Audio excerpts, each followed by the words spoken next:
I didn't see this coming, and I can guarantee you this much, no other Alabama fan out there saw this coming either. If you would have told anybody, not just Alabama fans, but a college football fan, one of the biggest problems on this Alabama team is Ryan Williams, or is going to be Ryan Williams, they looked at you like you're doing crack. Coach DeBoer did speak about his issues today as when I'm making this video. Here's what he had to say, and I quote.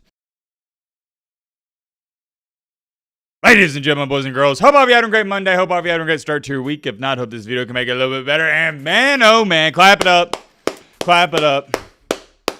To Alabama coming off of that huge and monumental win over the Georgia Bulldogs in Athens, Georgia. One of the best wins under DeBoer outside of last year when they beat Georgia at home in Tuscaloosa. That was complete domination. It wasn't like Alabama went on some fluky Hail Mary or anything like that. Georgia gifted the game. No, Alabama went in there and was 13 for 19 on third downs. You're probably never going to see that happen again. Also, you can't talk about this game without throwing in this. Alabama controlled the time of possession. They was chewing that clock. Was Alabama great running the ball? No, they still got to improve on that, but they was good enough. And you don't got to be great running the ball when you got Tyrone Simpson, a.k.a. Ty Simpson, back there slinging that thing. On the opening drive, he was 5 for 5 on third downs. Jam Miller looked like his old self. He's healthy. Tim Keenan, he did his thing. The defense, we got to clap it up to them.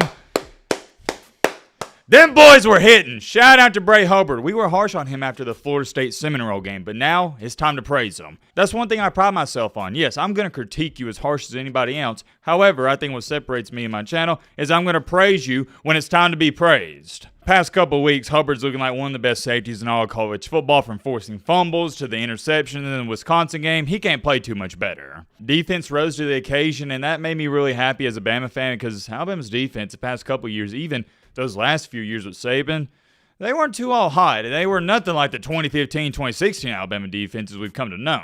But with the offense not even scoring in the second half, they weren't bad. They just didn't put up any points. The defense said, don't worry, we got you. We're going to get some stops, and they did just that. It doesn't matter how you chop it up or dice it up. I think we're all in the same boat. Alabama, they had a good performance on Saturday night. There's a lot to be feeling great about, not just good about, but great about if you're an Alabama fan.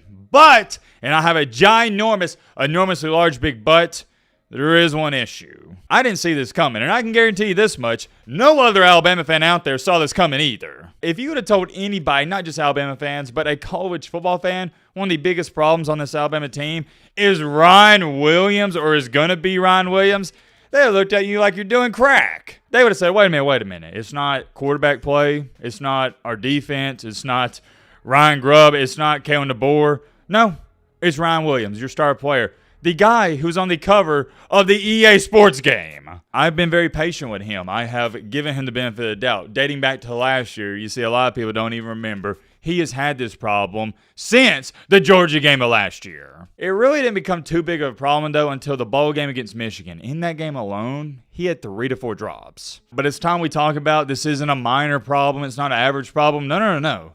This is a serious problem. If you think I'm gassing the situation up, I beg to differ. He's not leading the team in drops. He's leading the SEC in drops. You see this graphic right here. Since the start of the 2024 season, he's leading the SEC in drops. He has 12, and here's a fun fact for you. This graphic was posted before the Georgia game. He now has 13. Not only is that leading the SEC, I'd be willing to bet, I couldn't find it up. I tried doing some digging and research. That's got to be close to leading the country. Let me also clarify. If it's a tough catch or you're diving after the ball or it hits your fingertips, they don't consider that a drop. It has to be a clear-cut drop for them to count that against you. And Ryan Williams has had a boatload of them. In the Florida State game to start the year, he had 3. I got my cold hard facts ready to go for this video, and I can't even believe this is a real stat. It's shocking to say the least.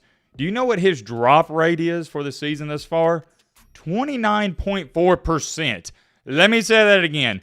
29.4% drop rate. In other terms, for every 10 balls thrown his way that are good passes, he's dropping 3 out of 10. These are not diving attempts out of bounds, not high balls, low balls, difficult catches. No, just pure and obvious drops. If you really want me to get down to the nit and gritty, this is stuff that would be concerning if you are a middle school football player. We're talking about a D1 college football player. He's supposed to be the star, right? I'd say right now, if he wasn't as talented as he is, thank the Lord, he would have been benched by this point in time. There's just no excuses for drops. If you can't catch wide open passes, we can't have you on the field. I hate to say about him, it's not anything personal, it's just reality. If you can't catch a football as a wide receiver, you're dang near useless outside of blocking, and he's not the greatest blocker I've ever seen. It's really concerning. I don't need to sit up here and break him down play by play. There's nothing to break down. He just dropped the football. What more do you want me to add to it? We all saw the one against Georgia on the opening drive, Ty Simpson. Whew.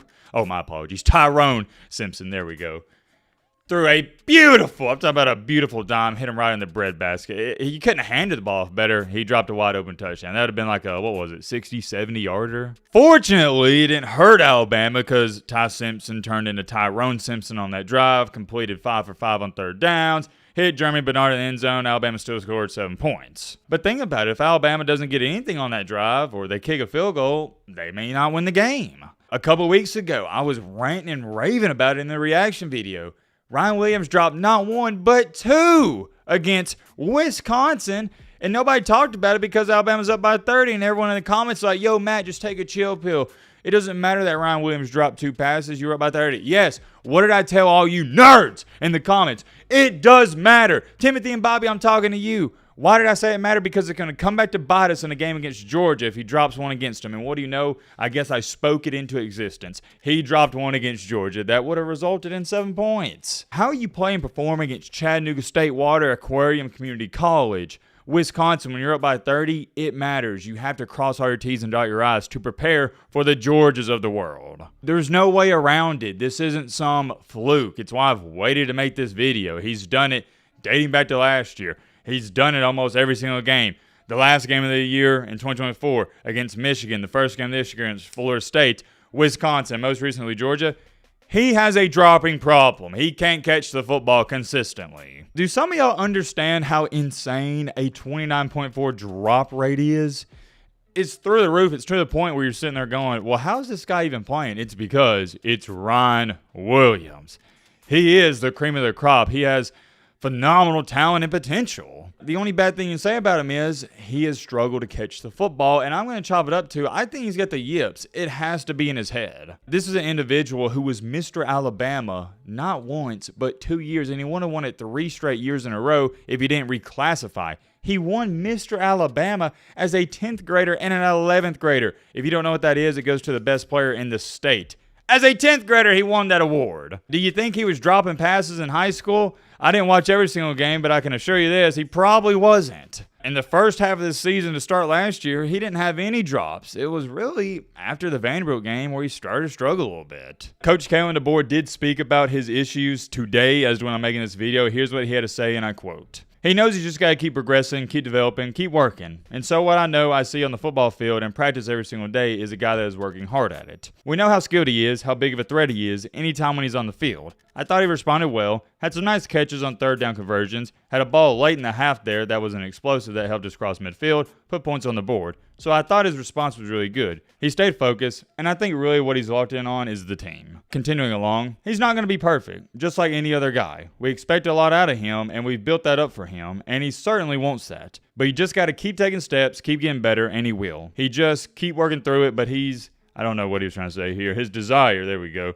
is to go out there and be a team player. Block, the want-to factor's there. You just got to keep working on the fundamental things. And that's what it is. Dropping the football is a basic fundamental. It's football 101. It's one of the first things you learn to do when you're in the backyard with your buddies when you're 5 or 6 years old. I didn't expect Kalen DeBoer to get out there and have an outrage like I'm having in this video because that's not what head coaches do. That's not what they should do. You got to take up for your players, have their back. Rightfully so. I agree with that. He just gave you some coach talk. But fortunately enough for you guys, I don't have to give you coach talk, and I just call things for how I see them and how they are. Is Ryan Williams struggling with drops a big problem? Yes. You can't overstate that enough. However, it is a great problem to have. Let me explain. I know what you're sitting there saying, what do you mean it's a great problem to have, Matt? Is that even a real thing? Yes. A bad problem to have is if you're a 5'8", 140-pound wide receiver. You're a senior in high school. You're not fast. You're not quick. You run a 5'5", 40-yard dash. You got like a 22-inch vertical, but you got for sure hands. You never drop the ball. Why is that bad?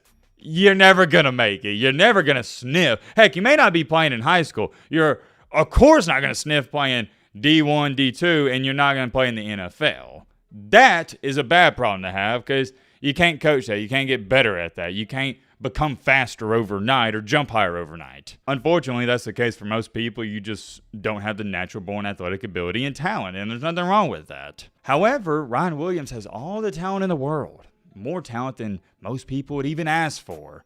That's why this is good, because he can work on catching the football. I've seen a lot of people say, well, oh, there's so much pressure on him with this whole NIL, with the great season he had last year, yada, yada, yada, this, that, and the third. I don't care. That's my response to it. I don't care. You know why I don't care? Because he's getting paid $2.5 million to catch the football. So you better believe, yeah, I'm going to critique you if you're not doing your job. It is a job at this point. Do I like Ryan Williams? Absolutely. Am I rooting for him? Yes. Nobody's rooting for him to succeed more than me, myself, and I. But the bottom line is, if you're not going to catch the football, I'm going to critique you, number one. And number two, you are going to be benched. We'll put in another 4 or 5 star or some transfer like we did with Isaiah Horton, and he's going to catch the ball. You saw it. Horton was the unsung hero of the Georgia game. He was looking like prime Jamison Williams. The other wide receiver, 17, I forgot his name. He was looking like prime Jalen Waddle. That's what I'm going to call him. We got Jalen Waddle back and Jamison Williams back. And, of course, we got the best player on this Alabama team, Jeremy Bernard. Y'all know how I feel about him. I've been telling you since the start of the season, he's your best wide receiver on the team. But, nobody wanted to believe Matty. I'll be honest with you, I really don't like when people are trying to come up with excuses. Oh, what must be the pressure? Oh, maybe it's the curse of the EA Sports game. Shut up.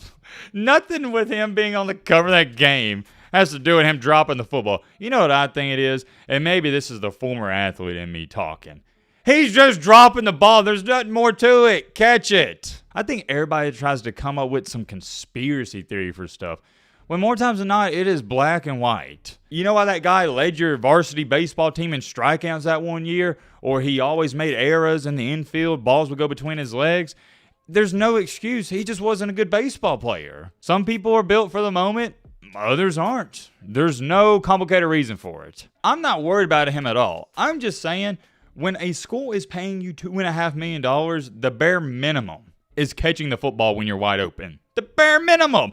I'm not getting up here asking you to do some Julio Jones one-hand catch or Odell Beckham Jr. catch. No, just catch the routine ones. Most people in their lifetime aren't going to make $2.5 million. So you think I'm going to feel bad and I'm going to be reluctant to make a video on Alabama star wide receiver saying he needs to catch the ball because we're paying him that in 1 year? No! Catch the ball. Your speed and talent doesn't amount to a hill of beans if you drop it. I don't care if you outrun the defense by 40. If you can't catch it, it literally does not matter. And the only reason this isn't getting talked about more is because Alabama won the game. I've said it for years. I will continue to say it, and you know I'm right. Winning solves everything. The drops get overlooked. All the minor mistakes get overlooked because that's all that matters at the end of the day if your team wins or loses the game. But if Alabama would have lost, whew, this fan base would not be happy with Ryan Williams. With all that bad stuff being said, and I know some of you are going to be like, well, Matt, you just hated on this entire video. No, I just told you what happened. He's the one who dropped it. I'm just analyzing it. He did do good after the drops. He had some nice catches, but that's what I expect out of you when you're getting paid $2.5 million. If you want me to get up here and praise him, go out there the next game against Vandy, have 8 catches for 210, and I'll have a video saying, hey, I'm sorry, Ryan Williams, I wasn't familiar with your game. But for now, I'm not going to get ahead of myself. I would just like it if you would catch the ball. Let me know your thoughts down below. But